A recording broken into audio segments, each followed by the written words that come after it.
get to the Nassau village, which is just the middle of absolutely nowhere again, and immediately we're thrown into a council meeting. So they have a palace there. I'm not talking, I'm trying to film the best I can, and I see the king on his throne. His throne is just one massive piece of wood that was carved into a throne, and the top of it has a harpy eagle, and there are two massive pumas that rise on the sides of him that go towards his shoulders, like what he's leaning on, and the two pillars in front of him of the throne also have pumas on them. They are pumas. The pillars are pumas. And welcome to Whiskey and a Map. Stories of adventure and exploration as told by those who live them. Described as a never-ending green hell, and by others as the most beautiful, biodiverse place on the planet, the jungles of Panama attract the best and the worst of mankind. In this episode, conservation photographer Joshua Asel recounts his adventure into the jungles of Panama's Darian Gap to embed with indigenous tribal rangers and support their efforts to counter large-scale poaching of wildlife and timber on their lands. Joshua, welcome to the podcast. How are you doing? I'm great. Thank you. Thank you, Michael. Great to be here. How's everything with you? Everything is good. Summer's coming up and getting ready for a trip to Morocco. So really looking forward to that. Yeah, I've been dying to go to Morocco. Just a side note, it's like it just seems so cool to me. The culture there seems amazing. I really want to check it out at some point. So I'm a little jealous right now, but I hope you have a great trip. Well, for a photographer like you, it'd be a dream because of you have the architecture and you have just a vast variety of environments to photograph. Okay, so you're going into the jungle. And what happens? Right. So, this is day 3. You wake up in the morning, 8 o'clock, we're out of our weird little hotel and we're going on a journey. We pick up the commander and we're driving down this highway in the middle of the jungle, and we see a Chinese logging company.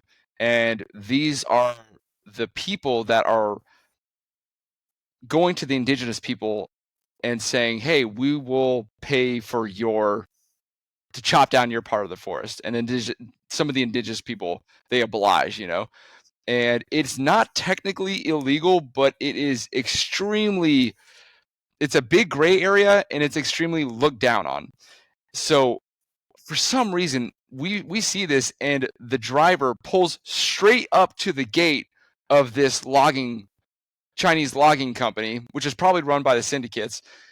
And all of a sudden, guys come out from the sides, and we're like, "Oh my god!" Oh my god! I was like, "Why did we pull in here? What is going on? Why did we do this?" And so they're just looking at us menacingly, and then we reverse, we pull out onto the highway, and we go straight across the highway. It just so happens right across the highway is a small military group that are patrolling the area. And I get out my drone and they ask for our passports and they're checking our stuff. And then they say, okay, we're cool. And I have my drone now. It's up in the air and I'm filming the Chinese logging company and everything they have there. And they are super pissed. They're furious, but they can't do anything about it because we're hanging out with the military right across the street. It's like, you can't do anything. No. And so I filmed them for quite a while, and it's insane to see how much logging they have there. These massive old growth trees that are just cut down and just rows and stacks of these trees.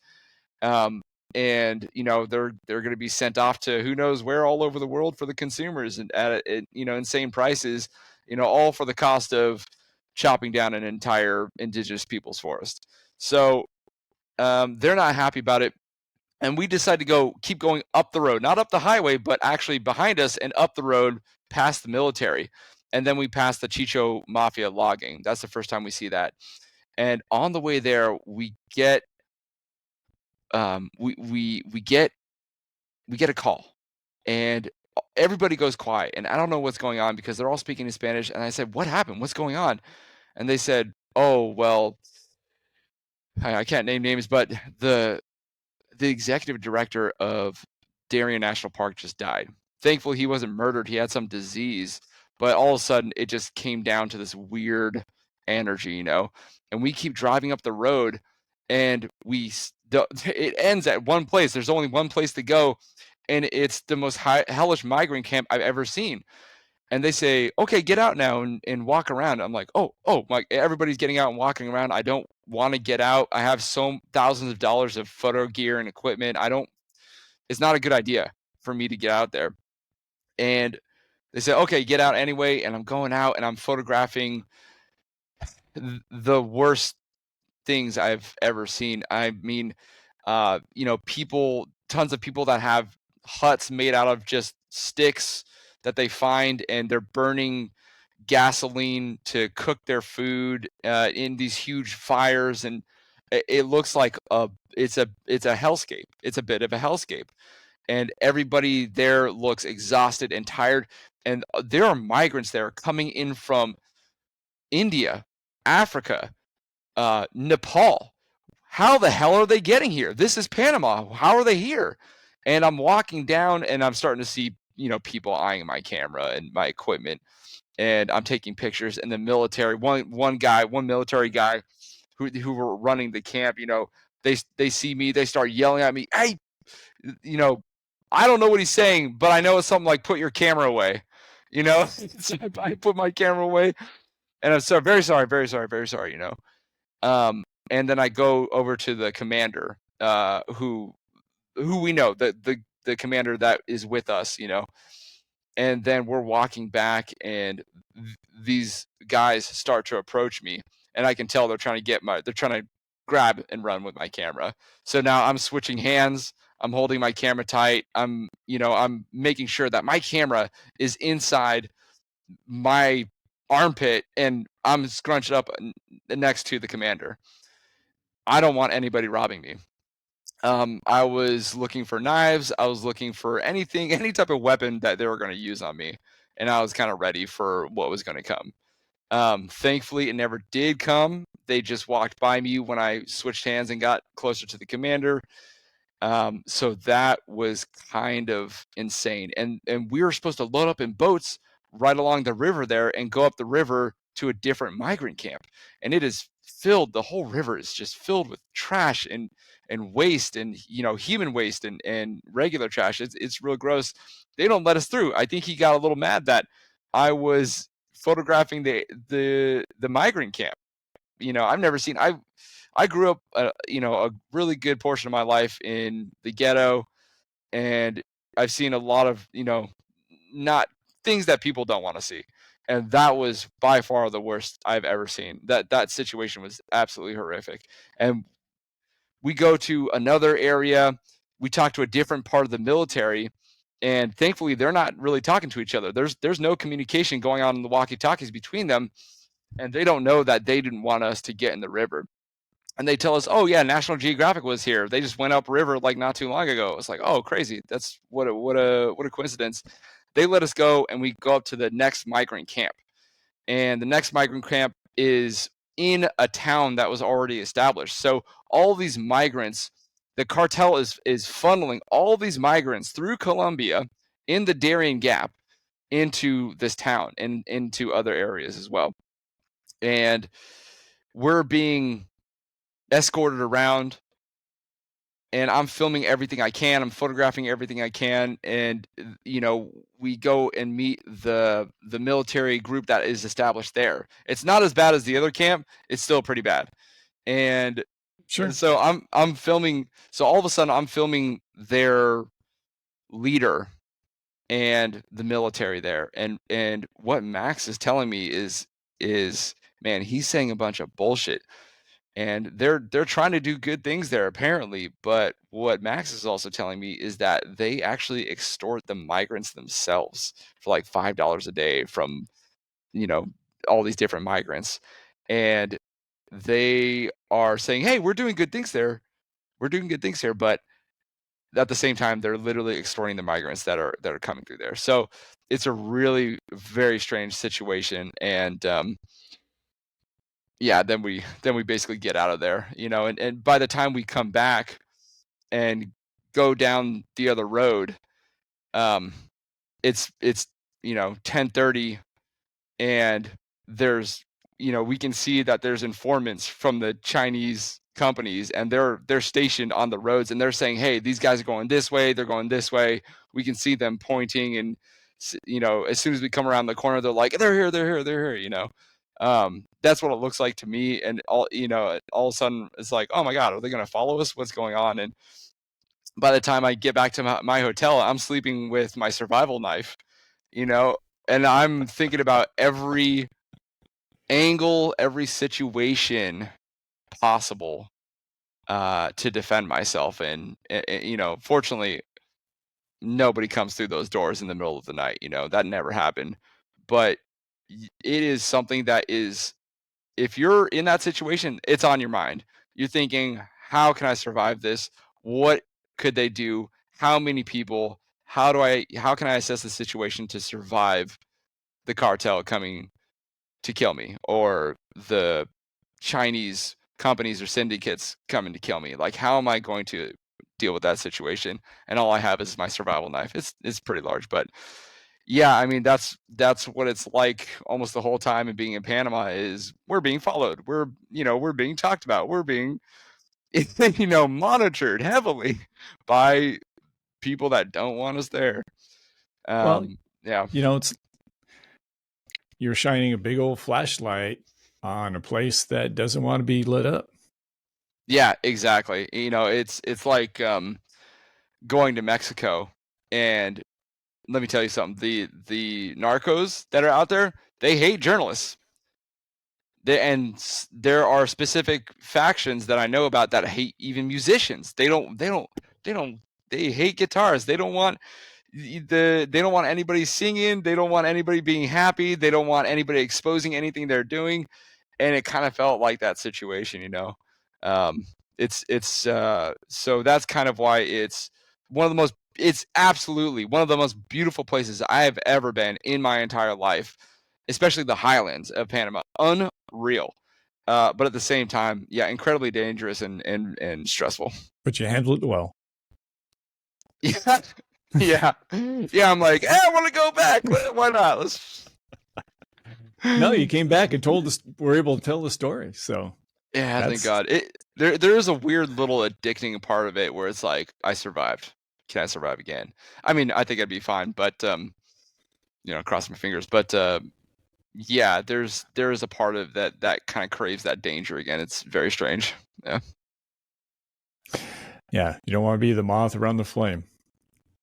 No, you don't. No, you don't. I know. I start to wonder. I start to wonder, if I come back in, oh, it's the dude with the half white mustache. He's back.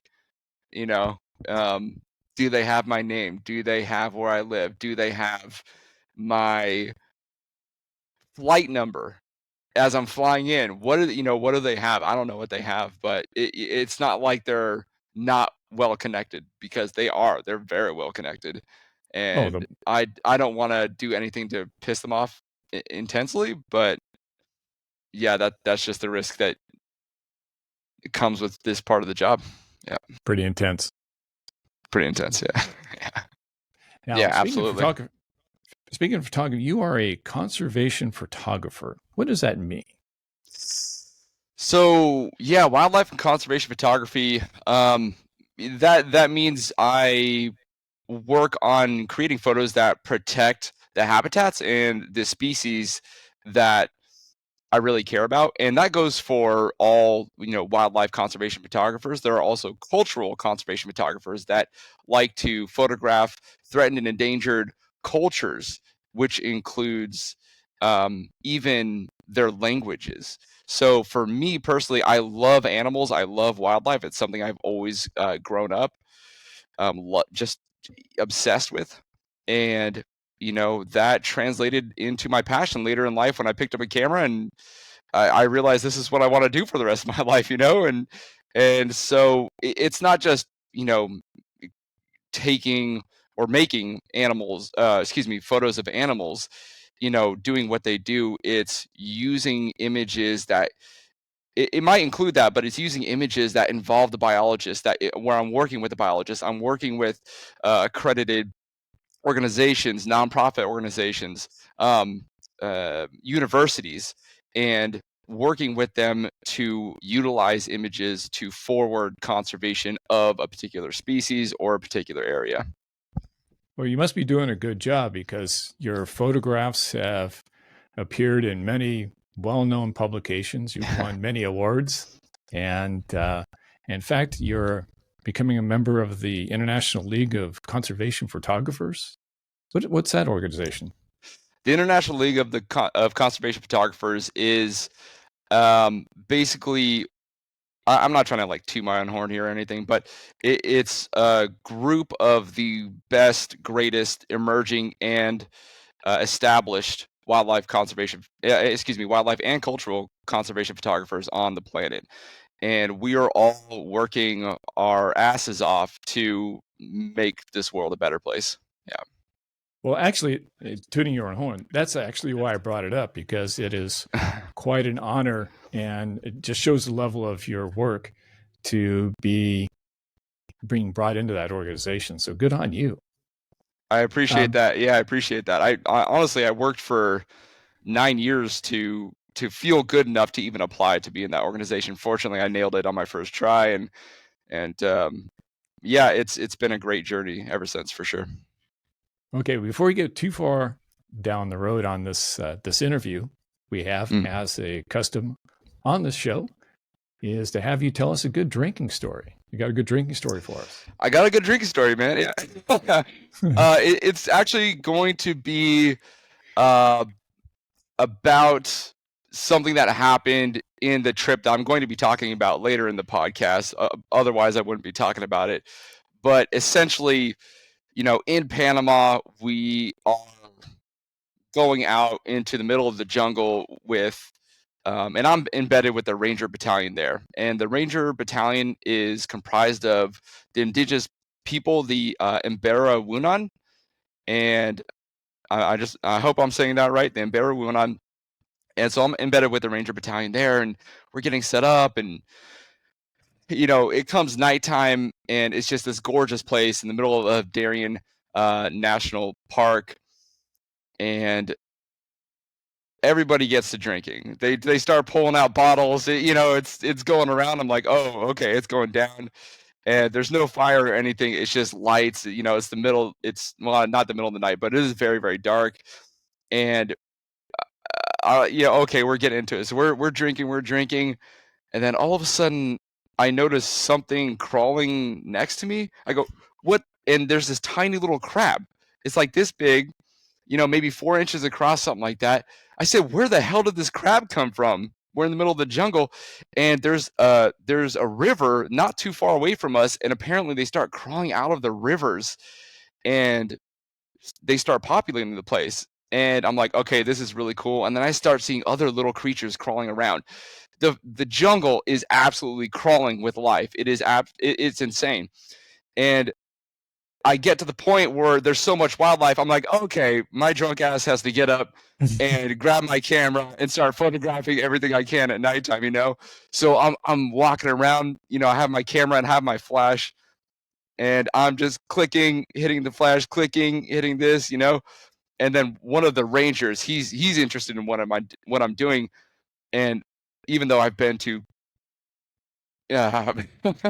South America a handful of times, I still don't speak Spanish. And so he comes over, he says something. My translator says he wants to walk you through the jungle and see what you can get. Okay, great. So he grabs his machete, and each guy has their own personal machete that's embellished with, little adornments, and they just look so cool. So we're walking through the jungle, and this little 5-foot dude is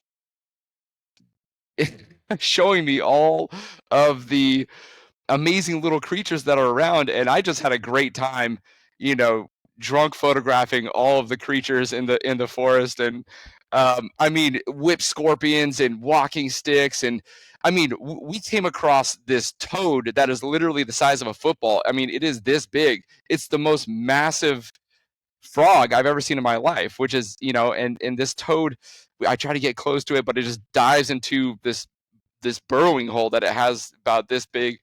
And, I never see it again. But, just basically drunk photographing all the creatures in the jungle at nighttime, just, and we hear, oh yeah, a cartel just came into Darian National Park. They could be anywhere around here. It's a little tense, but I just had a great time. What can I say? Yeah, that was probably the only time I've ever drunk photographed anything. So it was a good time though. Yeah. So how'd the images come out? Amazing. Actually, it came out so good. I nailed them all. So yeah, I feel I don't want to say I should keep drunk photographing everything, but I did produce some pretty great images out of that. Yeah. Well, I think it was Hemingway. You said, write drunk, but edit sober. So maybe there's something there. Write drunk. There might be something there. Maybe I'll be the first one to say photograph drunk, edit sober. Although I know a couple of focus. Yeah. I know a couple of photographers that like to drink and edit though. So to each their own. Well, I am really fascinated about the work that you did down in Panama that you just referred to. But you were going down there on behalf of an organization called Global Conservation. What is that? Global Conservation is an organization that I work for as the head editor, the manager of the Global Parks Network, and I also photograph and film for them. So it's a pretty great dream job. I worked for 11 years to get into this position, and thanks to my friend, National Geographic photographer Jen Guyton, for hooking me up with that position. Really appreciate her. Thanks, Jen, if you're watching.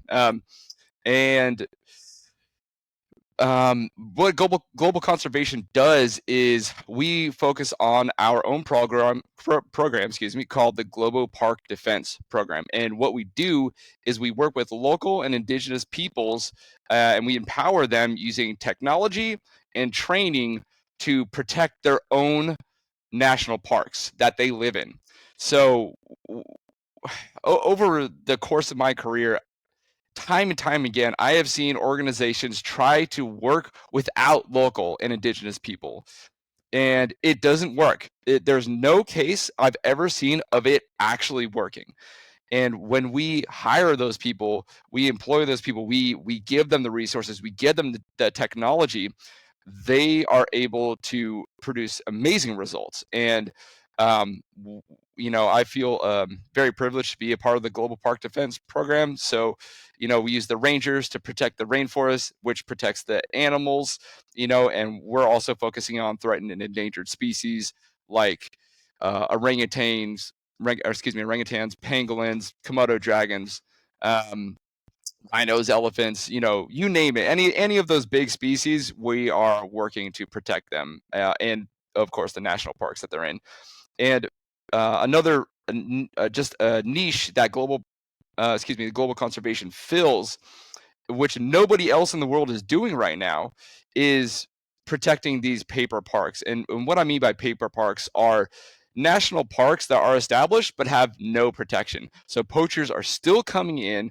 They're still stripping the areas. They're stripping the wildlife. They're stripping forests, jungles, marine areas. It doesn't matter. And there's nobody to do anything about it. So we remedy that by working with local indigenous peoples. Yep. Very good. And that work took you to Panama, did it not? Yeah, it did. Sure did. Yeah. Yeah. Panama was, out of all the trips I've been on, Panama was, even though one of the shortest, it was a couple of weeks of me being there, it was the most stressful, the most dangerous, and the most intense. I mean, on the third day, I was like, I can't believe this is the third day. I mean, it was like, I remember the third day of actually being there, not just landing and sleeping, but the third day of actually being there, it was 10:30 in the morning. I had already gone through the most hellish migrant camp I've ever seen, being tailed by Chinese company informants. We passed by the Chicho Mafia logging, which we didn't stop. We were right next to it. We just drove right next to it. We're like, yeah, we're not going to stop here for video or anything. And they're just doing their thing. I don't want to bother them. We don't want to bother them. If I get out and start taking pictures, they're going to have problems. I'd gone through so much, by 10:30 in the morning, I couldn't believe we haven't even gotten to the afternoon yet. It was so. Anyway, that's just an example of what we're going to be talking about. And man, yeah. Anyway, so that was a hell of an experience for sure. So, what was the purpose of going down there? The purpose of going down there was to film primarily and photograph 2 different national parks that we are protecting. One is Darian National Park, which has a crazy amount of cartel and human trafficking going through it. And the other one is the Nassau province, which is regulated by the Nassau people. And so Darian is on the very, very right of Panama, and then the Nassau is on the very, very left of Panama. And so, and then I was traveling up and down through the country for multiple days while we're trying to find basically just poaching areas. So you're going down there to assist and photograph, and there's also an anti or counter poaching component to it, correct? There's the counter poaching component to it, yes. So the indigenous people in Panama, the rangers, professional rangers, aren't even allowed to have guns. And so it becomes a little bit of a problem for them to patrol efficiently when they don't have guns. And what that means is they have to partner with both military and police to actually get stuff done. So they'll go out and they'll find poached areas. They'll retrieve the information, and then they will partner with the military and police, who then in special cases, when they have enough evidence, go out and find the poachers, find illegal mining, and they will stop them. And I've seen the videos of it.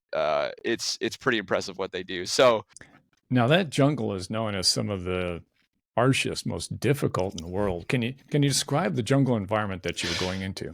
Oh yeah, it's like, brother, oh my goodness.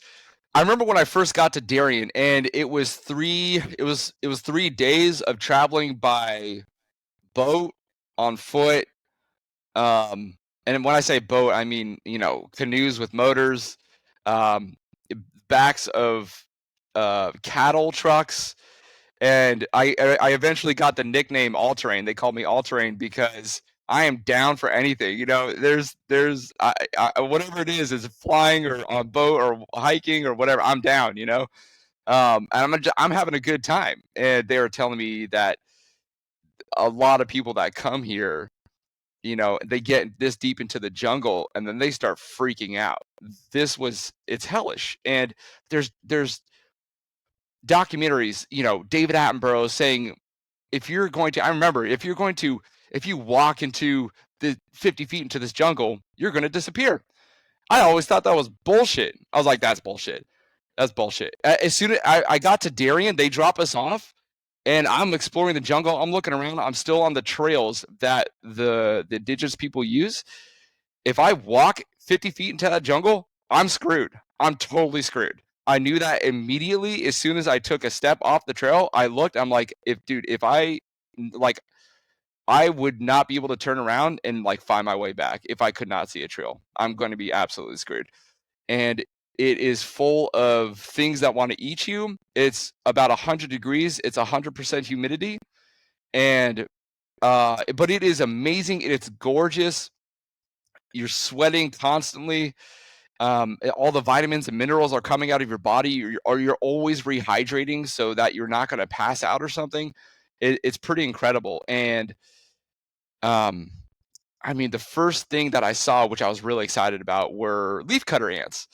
And leafcutter ants, and I feel like in the States, wildlife lovers really love leafcutter ants. They're so cool, and there's so many documentaries about them, and I forget that they're not actually friendly. We portray them as friendly, and so I'm getting close up to these massive columns of ants that are carrying the little leaves and having a good time, and I'm photographing them. All of a sudden they're up my leg, they're biting the shit out of me, and it's like, oh no. And everything there wants to eat you, like absolutely everything. It's we know there's jaguars in the area. I'm not too worried about them though, and people hardly see them. When they do, it's usually just crossing the trail. But the mosquitoes there, unbearable. I've never experienced mosquitoes like that in my entire life. If you stop, they'll follow you while you're hiking. If you stop for a second, literally a second, they're all over you because they catch your scent and they follow you through the jungle, and they love to tear you up. I mean, I have scars all over, up and down my legs now, and on my back from being hundreds of bites from mosquitoes. It's a beautiful environment, but it is super dangerous. It's dirty. It is dark, like really dark in some cases. If you go off the trail, you're totally screwed. You're sweating bullets, but you're also covering. I mean, I'm covering myself in bug spray and still getting bitten. So anyway, I know that's a long explanation of the jungle, but that's kind of the. Oh yeah, it's beautiful, but you pay a price. When we went to Borneo, I actually went into some Army surplus store and got the special DEET that they had. It was probably off the charts and probably caused cancer. I don't know, but I was lathering up with that as we were going through, just to keep the mosquitoes at least to a tolerable level. Absolutely. Yep. But then the leeches were always fun. Yeah. Leeches were always fun. Yeah, it's like, what's that? This will give me cancer? I don't care. Put it on. Yeah. Yeah. I'm like, am I going to get? What did I say? I asked my translator, am I going to get malaria? He said, no, but you're going to you might get another disease that'll kill you. I can't remember at the time, but it's like, oh, okay, so not malaria, but something else that can kill me. It's okay. Yeah, you get that bone crushing disease that, ooh, that's nasty down there. Yeah. Yep. So you're going in there, you're in a country with the indigenous people, and a lot of people doing a lot of illegal things that they don't want other people to find out about. So they're watching you guys pretty close. Now, going back to the counter poaching battalion, did they take you out into the field and show you how they do their work? Yeah, then I follow them out on these trails, and we're looking for harpy eagles, this basically white and black phoenix that lives in the middle of the jungle. And we found one. It was pretty awesome. And they're showing us their tracking and what they're looking for. They didn't really want to take us too far because some of the cultures that we work with are worried about, I'm not sure if they are necessarily worried about this, but some of the cultures that we work with are worried about us encountering a bad situation, and they're not unable to protect us because they don't have guns or something like that. So they're not showing me too much, but enough to get my filmmaking done. Yeah. Now I actually, real quick, sorry. I will say, with the Naso people, I went out on a full patrol with them, and we did actually find a huge area of poached forest. But I can talk about that later. Yeah.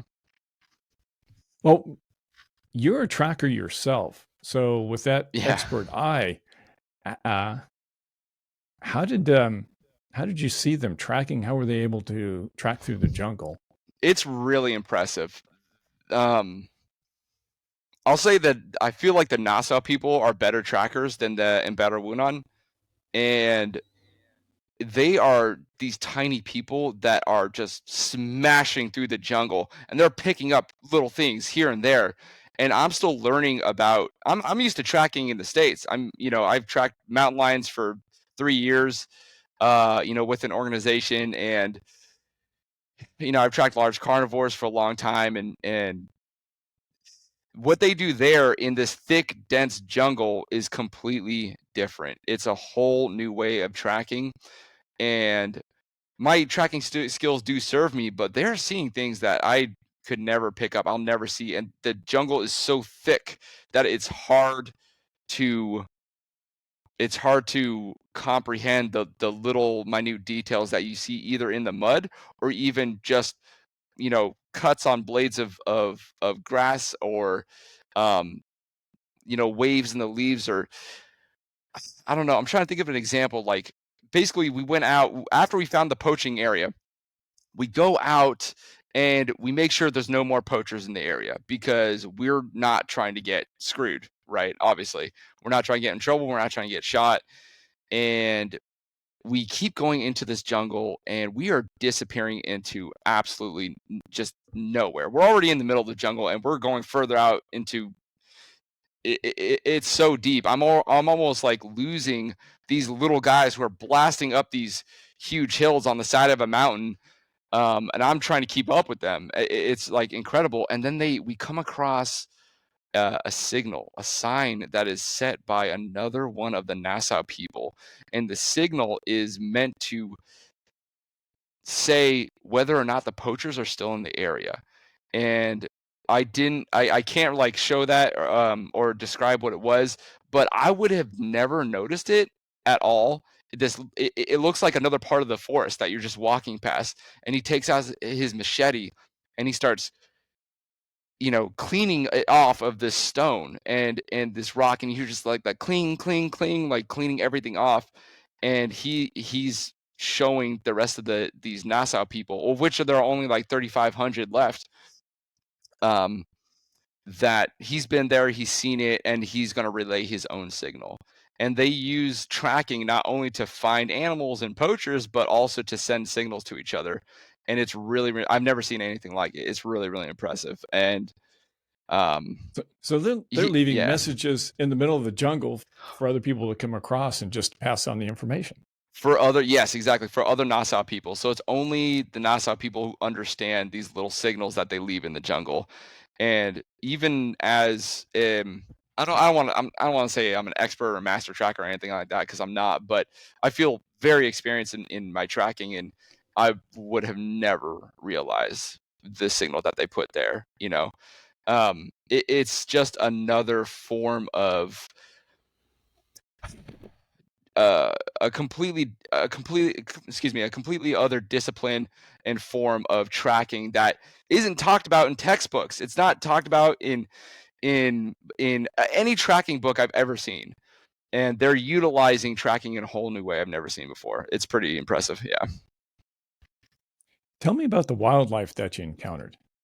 Yeah, the first 20 minutes of being in Darian National Park, other than the leafcutter ants, first 20 minutes of being at base camp, I see spider monkeys. I see green parrots, scarlet macaws. There's toucans, just calling each other all over the forest. I mean, it's unbelievable. The birding there is incredible. I've never been anywhere in my life that has the amount of biodiversity that it has in Darian National Park. Nowhere. I mean, it's incredible. And then at nighttime, crabs walking everywhere. Like I mentioned before, all of these little creatures, spiders the size of your hand, of all these different colors, walking around and doing their thing. And then of course looking for the harpy eagle. So we're on the hunt for a couple of days to look for this harpy eagle nest, and we find there and we get it because we hear it's an active nest site, and it's not there. The fledgling isn't there. It's already fledged.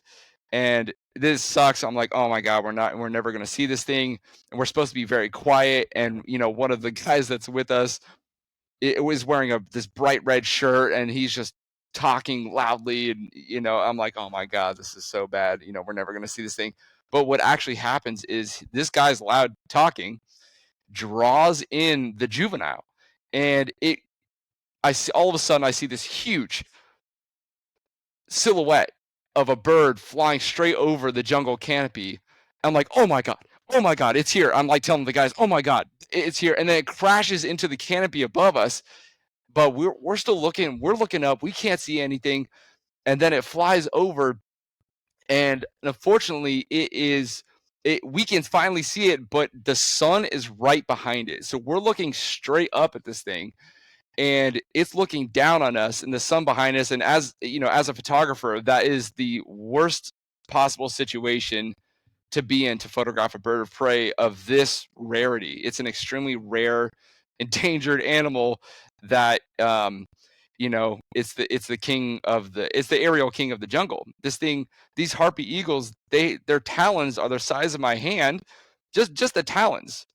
And they hunt and kill howler monkeys and other monkeys. And howler monkeys are no joke. We also saw howler monkeys as we're going up the river on these boats, and they are no joke. I mean, probably, I don't know, 30 or 40 pounds, these howler monkeys, if I had to guess. And they are grabbing these things and flying off with them. And they're also hunting sloths, which are, pretty large, like cat size, and they bring them to their nest. So seeing this kind of phoenix of the jungle was amazing. Now, you had an encounter with a king. Can you tell us about that?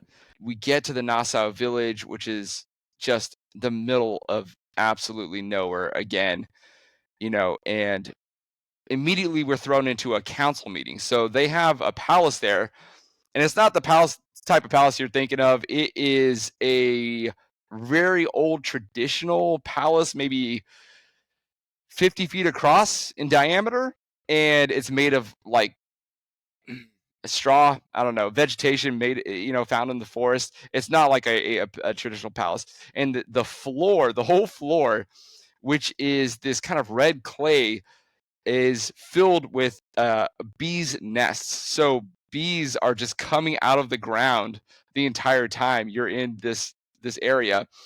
And we're thrown into the mix. They're having a council meeting, and hey, they're saying we're here, and I'm not talking. I'm trying to film the best that I can, and I see the king on his throne. His throne is just one massive piece of wood that was carved into a throne, and the top of it has a harpy eagle, and there are two massive pumas that rise on the sides of him that go towards his shoulders, like what he's leaning on.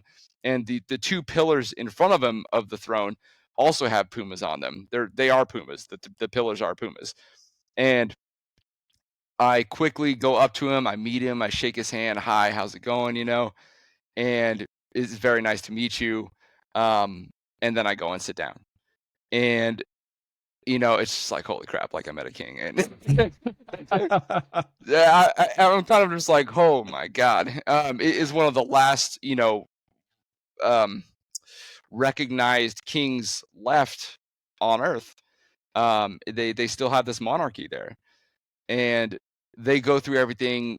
They go through the council, and I'm looking forward to photographing this king. I'm really looking forward to photographing him. And we go, and they all of a sudden they say, "Hey, we want you."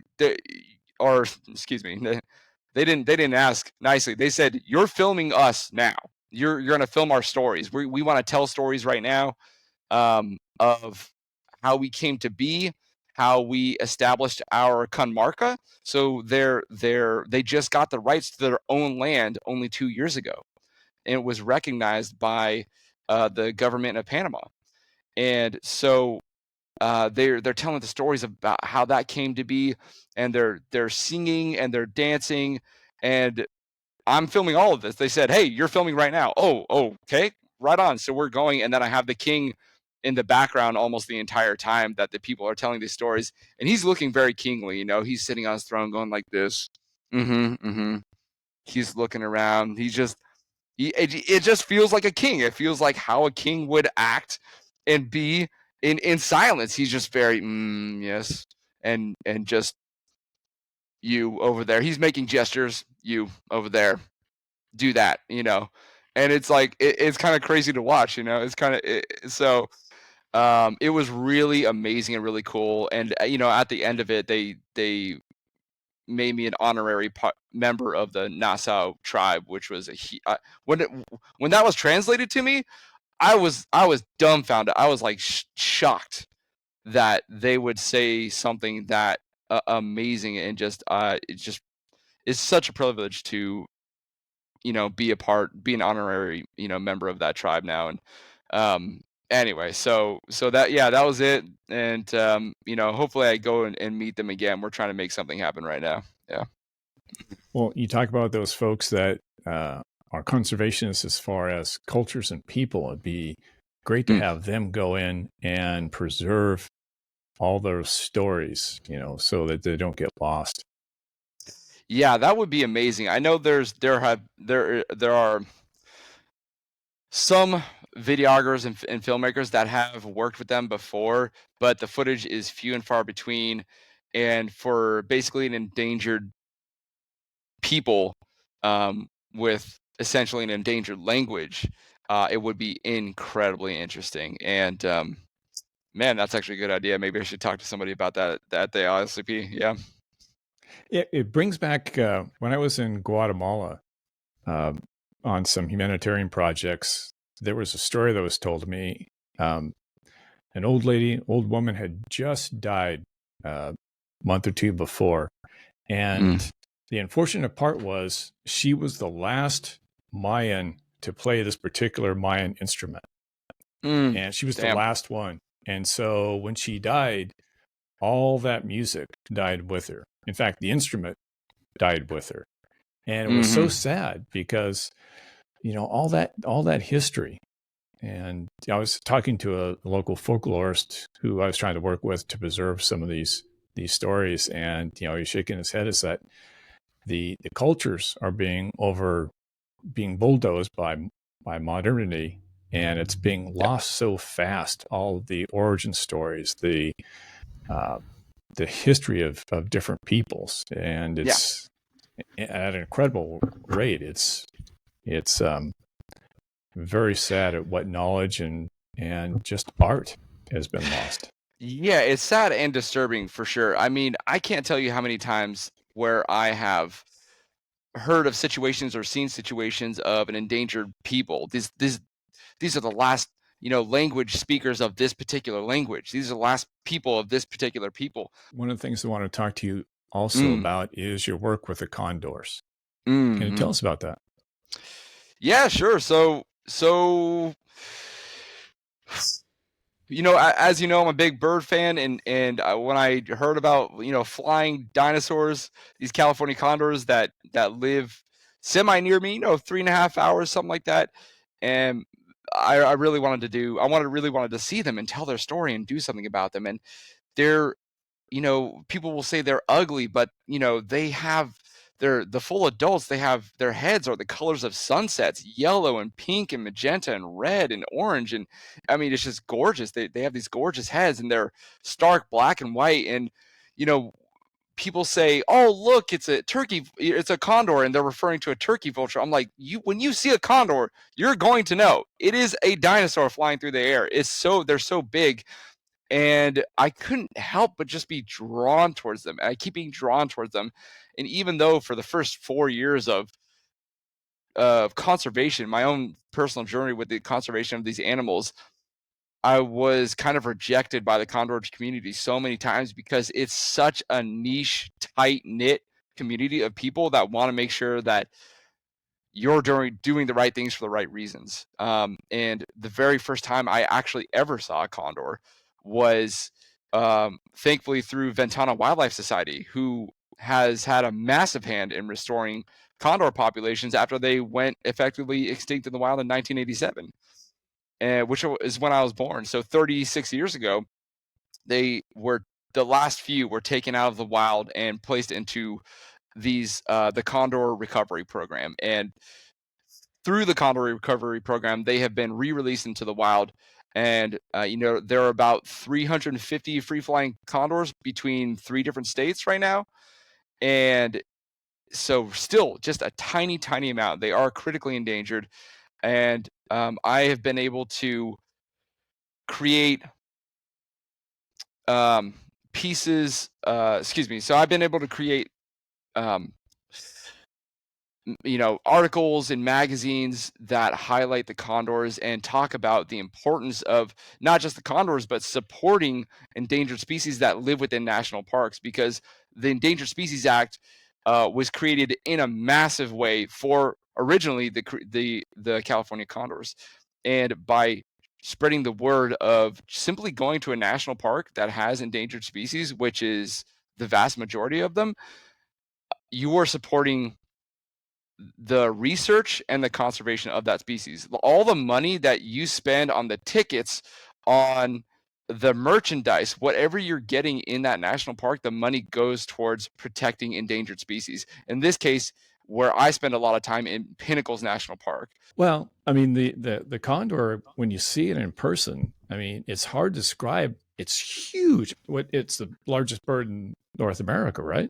Right. So 9 to 10 foot wingspan, Yeah. I'd say the really, really big ones are around, they're 10 feet. They say 9.5, but you can't discern the difference. It's this massive, massive animal, and they're so intelligent too. They will look you straight in the eye. If you're one of the last people on top of Pinnacles National Park, you're not scared of walking by yourself, in the dark to hike back down the mountain to get to camp.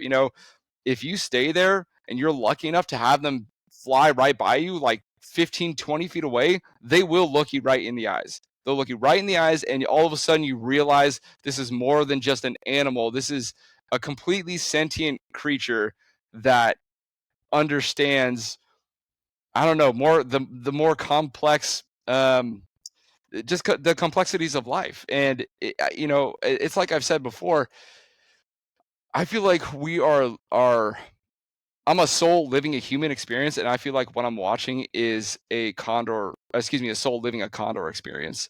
And it's just, there's something weird about the recognition, the way they identify you, the way they react to you, to people, that is really odd. But the first time I ever saw condors was with Ventana Wildlife Society. So I kind of skipped over this, and we get up to the secret research site in the middle of the Santa Lucia Mountains, and all of a sudden there's 30 or 40 condors flying in the air right in front of me. I'm like, oh my God, because I hear how big they are, but then you don't understand how big they are until you see them in front of you.